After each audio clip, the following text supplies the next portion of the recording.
आपको पता चलेगी 5, 5, 5, 2, 5, 3, 6। तो उसमें सबसे पहले आपको सेंटीमीटर्स में कन्वर्ट करना आना चाहिए, क्योंकि इसमें सेंटीमीटर्स में हाइट डलती है। ठीक है, तो आपने क्या करना है, उसको घबराना नहीं है। जब आपको कोई सामने वाला बोलता है कि मेरी हाइट इतनी है, जस्ट गूगल करिए। नहीं तो एक टेबल होता है, वो आप डाउनलोड करके रख लो, वेलनेस डायरी पे भी है वो। ठीक है, कि 5, 2 इतने सेंटीमीटर, 5, 3 इतने सेंटीमीटर, 5, 4, आप सिंपली उसको सेंटीमीटर्स में देख के वो फीड कर देना है आपने। गूगल भी कर सकते हो, वरना वेलनेस डायरी जिन जिन के पास है उसमें वो टेबल ऑलरेडी है। नहीं तो आप गूगल में ये आराम से लिखोगे ना, 5, 2 × सेंटीमीटर्स, तो वो अपने आप आपको बता देगा इतने सेंटीमीटर्स है। पर ये हमें सेंटीमीटर्स में लिखना पड़ता है।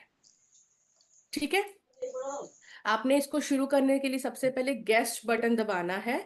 तो वो वहां पे ऐसे लिखा आएगा 160 सेंटीमीटर। अगर आप, मेरी हाइट 157 है या 158 सेंटीमीटर है, तो आप ये जो एरो लगा हुआ है ऊपर नीचे करके, इसको नीचे से हम कम कर देंगे, ऊपर से हम बढ़ा लेंगे। तो इसको हमने करके सेट कर देना है।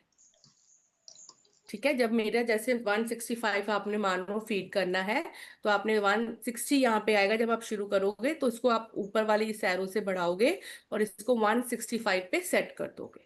करने के बाद यहाँ पे जो बीच में सेट का बटन है वो सेट प्रेस करना पड़ेगा, और शुरू करना है जो ये वाले बटन से, गेस्ट। जब सेल डाल दिया तो शुरू करना है गेस्ट बटन प्रेस करके। इसके बाद जब आपने हाइट सेंटीमीटर्स में डाल दी, फिर साथ साथ हमने सेट करना है। ठीक है, इसके बाद आपने जब हाइट डालने के बाद आपकी एज पूछेगा, तो फिर से किसी की जितनी एज है, जैसे 30 है, वहां पे आ रहा है, किसी की 31, 32 है या 28 है, तो आपने इस एरो से ऊपर नीचे करके उसको जितना एज है फिट करके उसको फिर से आपने सेट कर देना है। सेट करने के बाद आगे आएगा और वो पूछेगा जेंडर, कि ये पुरुष है जिसका स्कैनर हम करने लगे हैं, या महिला है। तो आपने, ये आपको पता होना चाहिए, जैसे ये फ्रॉक वाला है, ये महिला के लिए होता है।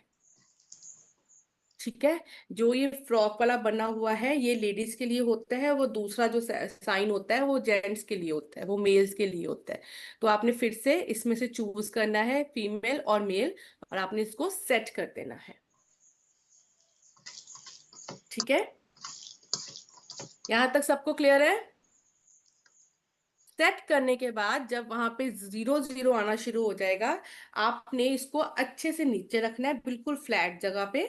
ठीक है, और जब आप किसी को स्कैन करने लगे हो तो आपने उनको बोलना है कि आपके पैर क्लीन होने चाहिए, सॉक्स नहीं पहनी होनी चाहिए।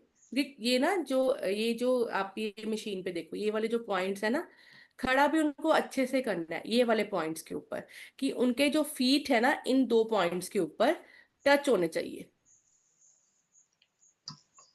ठीक है, अच्छे, तभी कंडक्शन होगा,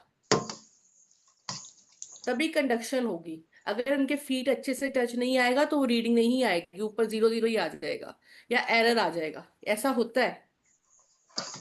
ठीक है, तो कई बार एरर आ जाता है, कभी कभी 0, 0 आ जाएगा। तो आपने इनको ये बोलना है कि आपके जो फीट है इन सब पॉइंट्स को टच करना चाहिए। ठीक है, और एक दो चीजें और आपने ध्यान में रखनी है। जब आपने इनको बिल्कुल फ्लैट जगह पे रख के, आपने उनको बोलना है कि अपने जूते मोजे और पैर साफ होने चाहिए जब आपने इसको करना है, और ऊपर उसको खड़ा कर देना है। और साथ साथ जो फिर रीडिंग्स आनी शुरू हो जाएंगी वो आप लिख लेना है। यहाँ पे आपने एक चीज और का ध्यान रखनी है, जब भी आपने स्कैन करना है उनको बोलना है कि सर कोई भी हैवी मेटल है, अगर आपने कोई मान लो कड़ा पहना हुआ है या फोन है ना, अगर फोन आपकी पॉकेट में, वो भी निकाल के रख दो। कोई बेल्ट वगैरह तो वो भी निकाल के रख दो। तो कोई भी अगर मेटल वाली चीज है, जैसे लेडीज ने अगर रिंग्स पहनी होती हैं तो स्पेशली क्योंकि कड़ा पहना हो, तो उनको बोलो आप तो रिमूव करके रख दो for a minute, for a second. फिर जब हो जाएगा देन दे कैन वियर, उसको दोबारा पहन सकते हैं। ठीक है, फिर यहाँ पे जब रीडिंग्स आ जाती हैं तो आप उसको जब ऐसे देखोगे तो लाइक 5, 7 सेकंड्स के बाद ऊपर रीडिंग्स आनी शुरू हो जाती है, अलग अलग चेंज होती रहेगी। तो ये आपने फटाफट लिख लेनी है। जैसे अब रीडिंग्स में क्या आएगा, हम ये सब डिस्कस करेंगे।